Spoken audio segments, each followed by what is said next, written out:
Hello friends, ఇప్పుడు మనం equivalent circuit off single line diagram గురించి నేర్చుకుందాం. మనం సింగిల్ లైన్ డయాగ్రామ్ అనాలిసిస్ చేయాలంటే దానికి ఈక్వలెంట్ సర్క్యూట్ గీయాల్సిందే. ఆ ఈక్వలెంట్ సర్క్యూట్ పేరు ఇంపిడెన్స్ డయాగ్రామ్. ఇప్పుడు ఇంపిడెన్స్ అంటే ఏంటి? రెసిస్టెన్స్ ప్లస్ రియాక్టెన్స్ యొక్క కాంబినేషన్. మనం రెసిస్టెన్స్ని కనుక నెగ్లెక్ట్ చేసేస్తే ఇంపిడెన్స్ డయాగ్రామ్లో మనకు ఓన్లీ రియాక్టెన్స్ని మాత్రమే మిగులుతాయి. ఆ వచ్చే రియాక్టెన్స్లు అన్నీ కలుపుకొని మనం మళ్ళీ ఒక సింగిల్ లైన్ డయాగ్రామ్ గీస్తే దాన్నే రియాక్టెన్స్ డయాగ్రామ్ అంటాం. సో ఇంపిడెన్స్ డయాగ్రామ్ వచ్చి మనకి పవర్ సిస్టమ్స్లో లోడ్ ఫ్లో స్టడీస్కి వాడతాం. అలాగే రియాక్టెన్స్ డయాగ్రామ్ వచ్చి ఫాల్ట్ క్యాలిక్యులేషన్స్కి, బిట్స్లో వెరీ ఇంపార్టెంట్. మళ్ళీ చెప్తాను. Impedance diagram is used for load flow studies, వేరాస్ reactance diagram is used for fault calculations. ఇప్పుడు ఒక సింగిల్ లైన్ డయాగ్రామ్ తీసుకున్నాను. ఈ సింగిల్ లైన్ డయాగ్రామ్లో ఇక్కడ మనం జాగ్రత్తగా గమనించినట్లయితే ఫస్ట్ బస్ దగ్గర ఓ 2 జనరేటర్స్ కనెక్ట్ అయి ఉన్నాయి అలాంగ్ విత్ 1 లోడ్. తర్వాత T1 అనే ట్రాన్స్ఫార్మర్ అండ్ T2 అనే ట్రాన్స్ఫార్మర్. ఈ T1 T2 ట్రాన్స్ఫార్మర్ మధ్యలో ఇది ట్రాన్స్మిషన్ లైన్. ఈ సెకండ్ బస్ దట్ ఈస్ ఈ బస్ దగ్గర మనకి ఒక మోటార్ కనెక్ట్ అయి ఉంది. ఇక్కడ మనం గమనించాల్సిన విషయం ఏంటంటే M అని ఇస్తే మోటార్ని తీసుకోవాలి, G అని ఇస్తే జనరేటర్ అని అర్థం అనమాట. సో ఇది సింగిల్ లైన్ డయాగ్రామ్. దీనికి మనం ఇప్పుడు ఇంపిడెన్స్ డయాగ్రామ్ ఎలా గీస్తారో చూద్దాం. సో ప్రతి కాంపోనెంట్కి ఈక్వలెంట్ సర్క్యూట్ని రిప్రజెంట్ చేయాలి. సో ఇక్కడ మీరు గమనించినట్లయితే నేను క్లియర్గా ఇచ్చాను. జనరేటర్ అంటే ఒక voltage source in series with impedance. అందుకని 2 టైప్స్ ఆఫ్ రిప్రజెంటేషన్స్, ఇక్కడ ఒకటి. సో ఈ రెండు కూడా G1 G2 ఉన్నాయి కాబట్టి ఆ G1 G2 యొక్క రిప్రజెంటేషన్స్. లోడ్ కూడా కనెక్ట్ చేసింది బస్ 1కి. సో ఆ లోడ్ నథింగ్ బట్ ఒక ఇంపిడెన్స్ ద్వారా చూపించాను. తర్వాత ఒక ట్రాన్స్ఫార్మర్ T1, ఒక ట్రాన్స్మిషన్ అనేది ఒక పై నెట్వర్క్ ద్వారా చూపించాం. మళ్ళీ ట్రాన్స్ఫార్మర్ T2, మళ్ళీ ఇక్కడ మోటార్ EV. సో ఇప్పుడు వీటిల్లో మనం ఇన్ కేస్ రెసిస్టెన్స్ని కెపాసిటెన్స్ని నెగ్లెక్ట్ చేసి ఓన్లీ రియాక్టెన్స్, ఇండక్టివ్ రియాక్టెన్స్ని చూపిస్తే వచ్చే డయాగ్రామే రియాక్టెన్స్ డయాగ్రామ్. పైన మీరు చూసినట్లయితే ఇప్పుడు ఒకసారి కంపేర్ చేసుకోండి. ఇక్కడ ఎక్కడైతే మీరు రెసిస్టెన్స్ని మొత్తం తీసేసి ఓన్లీ రియాక్టెన్స్ వరకే ఉంచారో దాని పేరే రియాక్టెన్స్ డయాగ్రామ్. ఇంపిడెన్స్ డయాగ్రామ్కి రియాక్టెన్స్ డయాగ్రామ్ దగ్గర పోలికలు ఉంటాయి, కానీ డిఫరెన్స్ ఏంటంటే ఇంపిడెన్స్ డయాగ్రామ్ రెసిస్టెన్సెస్ కెపాసిటెన్సెస్ చూపిస్తాము, వేరాస్ రియాక్టెన్స్ డయాగ్రామ్లో చూపించాము. That is the only difference. Remaining అంతా సేమ్. ఇప్పుడు ఇక్కడ నేను చూపించినట్లుగా in the above diagram capacitive reactance are also neglected. ఎందుకంటే కెపాసిటెన్స్ నెగిటివ్ రియాక్టెన్స్ డివైస్ కదా. ఇన్ కేస్ కెపాసిటెన్స్ ఉంటే మనకు ప్రాబ్లం ఏంటి? ఓవరాల్ సిస్టమ్ యొక్క రియాక్టెన్స్ని తగ్గించేస్తుంది. -GXCగా రాస్తాం కాబట్టి ఆ -JXC అనే టర్మ్ మన ఓవరాల్ రియాక్టెన్స్ని తగ్గించేస్తుంది. That is the problem. ఇప్పుడు ఇంపిడెన్స్ ఆర్ రియాక్టెన్స్ డయాగ్రామ్ గీయాలంటే కొన్ని స్టెప్స్ ఫాలో అవ్వాలి సింగిల్ లైన్ డయాగ్రామ్ నుంచి. ఏంటవి? Step 1, choose proper base values. అంటే మనం ముందుగానే చెప్పాం కదా, పర్ యూనిట్ స్టడీస్లో అతి ముఖ్యమైనది బేస్ వాల్యూస్. సో ఎంటైర్ నెట్వర్క్కి మనం బేస్ వాల్యూస్ చూస్ చేసుకొని వాటికి పేర్లు పెట్టాలి. MVA base new, KV base new అని. ఈ బేస్ వేస్ ఎలా చూస్ చేసుకుంటాం? MVA బేస్ వచ్చి మనం క్యాలిక్యులేషన్ చేయడానికి ఈజీగా చూస్ చేసుకోవాలి. ఎలా అంటే మన యొక్క ఇచ్చిన రేటింగ్స్ మొత్తంలో కూడా లార్జెస్ట్ వాల్యూ తీసుకోవటం, లేదా నియరెస్ట్ వాల్యూ తీసుకోవటం, లేదా ఏదో ఒక డివైస్ యొక్క వాల్యూ తీసుకోవటం.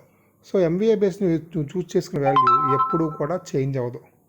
కానీ వోల్టేజ్ KVB బేస్ న్యూ మాత్రం డిఫరెంట్ సెక్షన్స్కి, సెక్షన్ మారే కొద్ది, ఒక ట్రాన్స్ఫార్మర్ ఉంటే ఖచ్చితంగా there is a voltage change. So section to section మనకి KVB బేస్ చేంజ్ అవుతుంది. అతి ముఖ్యమైన పాయింట్ మళ్ళీ చెప్తున్నాను. ఈ MVA బేస్ న్యూ ఎప్పటికీ చేంజ్ అవ్వదు.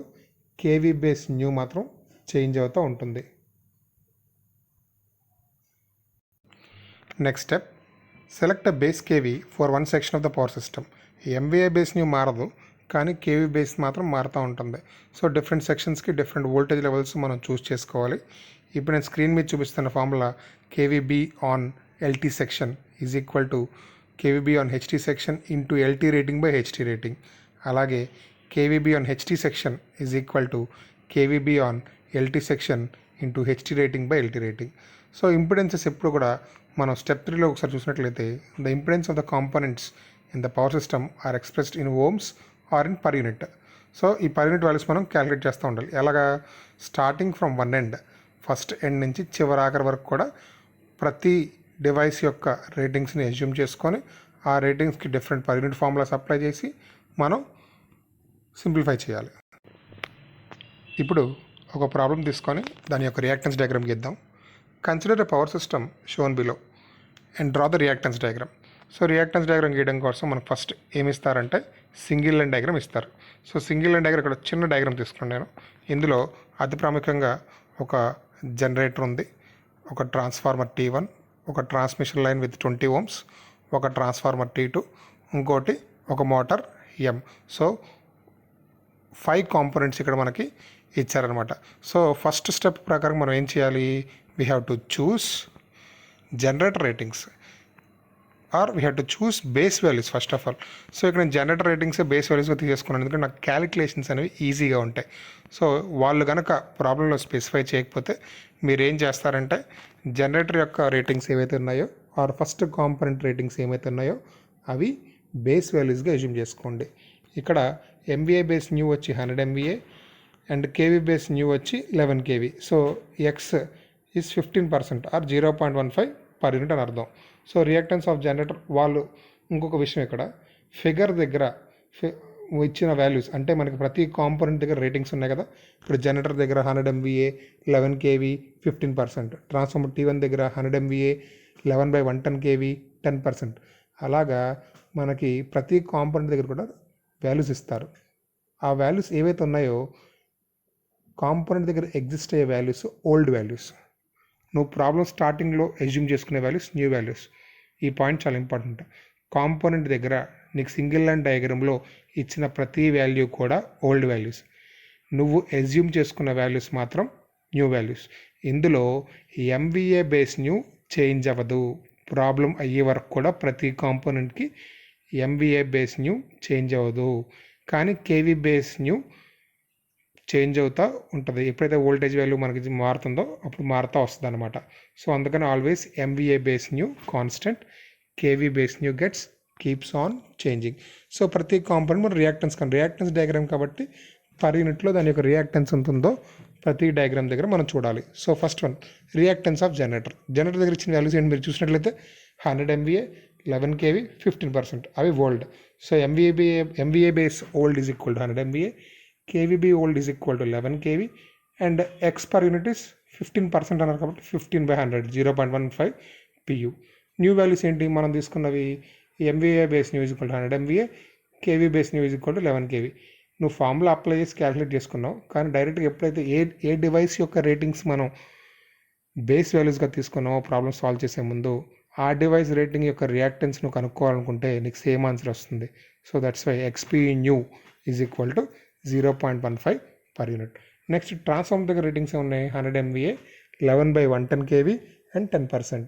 సో అందుకనే MVA base old 100 MVA, KV base old 11 KV and XPU old 10% ఇచ్చారు కాబట్టి 10/100 అని తీసుకున్నాము. So it is 0.1 PU. ఇప్పుడు నువ్వు న్యూ రియాక్టెన్స్ కనుక్కోవాలంటే పర్ యూనిట్లో ఫార్ములా అప్లై చేయి. ఏంటా formula, XPU new is equal to XPU old into MVA base new by MVA base old into KV base old by KV base new whole square. So ఇక్కడ new values అంటే మనము problem starting assume చేసుకున్న values, old values అంటే మన component దగ్గర రెడీగా ఉన్న values. So అవి సబ్స్టిట్యూట్ చేస్తే నాకు 0.1 PU వచ్చింది. Next reactance of transmission line. Reactance of transmission line కనుక్కోవాలంటే ట్రాన్స్మిషన్ లైన్ యొక్క రేటింగ్స్ తెలిసి ఉండాలి. మనం గమనించినట్లయితే ట్రాన్స్మిషన్ లైన్ ఓన్లీ ఇక్కడ 20 ohms అని చూపించారు. ఈ 20 ohms మనకి యాక్చువల్ వాల్యూ, మరి బేస్ వాల్యూ ఇవ్వలేదు. సో బేస్ వాల్యూ ఎలా కనుక్కుంటాం, బేస్ వాల్యూ ఫార్ములా ఏంటి, X base is equal to KVB square new by MVA base new. Transmission line ఎక్కడుంది మనకి ట్రాన్స్ఫార్మర్ T1 యొక్క HT సైడ్లో ఉంది. సో అందుకని KV బేస్ న్యూ ఇప్పుడు చేంజ్ అయిపోతుంది. మనకి KV base new on HT side is equal to KV base on LT side into HT rating by LT rating. ఇది ఇంకొంచెం ఈజీగా మన ఫార్ములా లేకుండా గుర్తుపెట్టుకోవాలంటే old voltage into transformation ratio అంతే. ఓల్డ్ వోల్టేజ్ ఎంత 11 KV, దీని ముందున్న వోల్టేజ్ ఇక్కడ కనెక్ట్ అయిన వోల్టేజ్ 11 KV. ఈ ట్రాన్స్ఫార్మర్ ఓల్డ్ వోల్టేజ్ అంటే ఈ 11 KV వస్తుంది, ఎందుకంటే మన ట్రాన్స్మిషన్ లైన్కి ఇక్కడ కనెక్ట్ అయింది కాబట్టి. సో ఈ 11 KV ఇంటూ ట్రాన్స్ఫర్మేషన్ రేషియో ఎంత 110/11. సో అందుకనే మనం ఫార్ములా ప్రకారం కాకుండా ఈజీ గుర్తుపెట్టుకోవాలంటే 11 kV old voltage into transformation ratio V2/V1 ఎంత 110/11K. So 11K gets cancelled and you are left with 110 kV. So ఇది మన కేవీ బేస్ న్యూ. సో ఇప్పుడు మనకి ఈ ఫార్ములా యూస్ చేసుకొని ఈజీగా బేస్ వాల్యూ వస్తుంది 110² బిజినెస్ 100 తీసుకున్నాను. దిస్ 100 డజంట్ చేంజ్ ప్రాబ్లం మొత్తంలో ఇందాక స్పెసిఫై చేసినట్లుగా. సో అప్పుడు నాకు 121 ohms వస్తుంది base value. So per unit ఏంటంటే actual value by base value కాబట్టి యాక్చువల్ వాల్యూ 20 ohms ఆల్రెడీ ఇచ్చారు, base value is 121 ohms.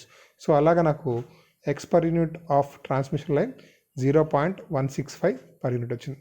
Next reactance of transformer T2 MVA base old అంటే వాళ్ళు డయాగ్రామ్ దగ్గర ఇచ్చిన రేటింగ్స్. సో డయాగ్రామ్ దగ్గర మనకి ఏమి ఇచ్చారు, T2 transformer 100 MVA 110/11 kV 10%. So అందుకనే 100 MVA is MVA base old, 110 kV is kV base old and 10% అంటే 0.1 pu, that is XPU old. So XPU new value వస్తుంది బేస్ ఇన్ ద ఫార్ములా. ఏంటా formula, XPU old into MVA base new by MVA base old into KV base old by KV base new whole square.